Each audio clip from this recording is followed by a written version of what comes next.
Hello, Sam from Sound on Sound magazine. I'm here at the AES show in New York with Ryan from Radial Engineering. Ryan's going to tell us about this new blue box he's got, which is called the Backtrack.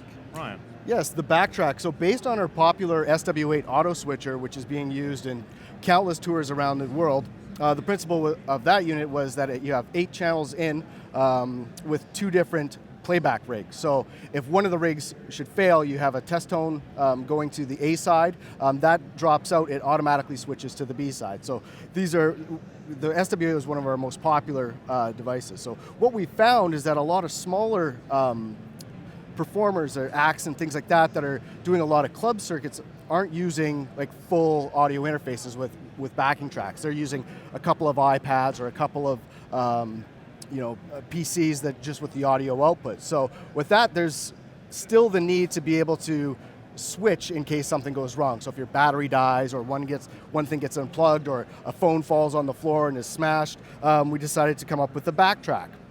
So basically the Backtrack is a stereo switching device. So you can come in with 3.5 mil on the front. On the back we have TRS inputs, we have a monitor output as well, so on stage, the person that's controlling the backing tracks, they can have a monitor feed. Then you have balanced isolated outputs.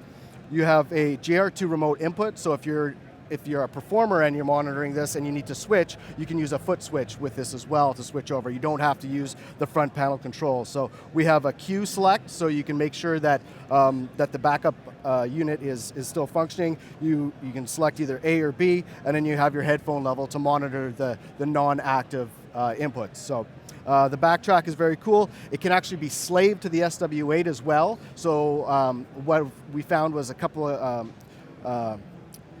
channels were often needed, like extra channels, and guys doing fly dates didn't want to have a whole another SW8. So you can actually link this with the SW8 link output into here and then add 2 more channels. So for fly dates and things like that, this keeps your weight down and allow you to add another couple of channels. Very neat, so it's like an expandable system. Absolutely, yes. And the street price on this guy is $349 and is approved for shipping, and we should be able to see it on the streets in about 6 to 8 weeks. Fantastic. Thanks very much, Ryan. Great, thanks for stopping by. Have a great show. Thanks, you too.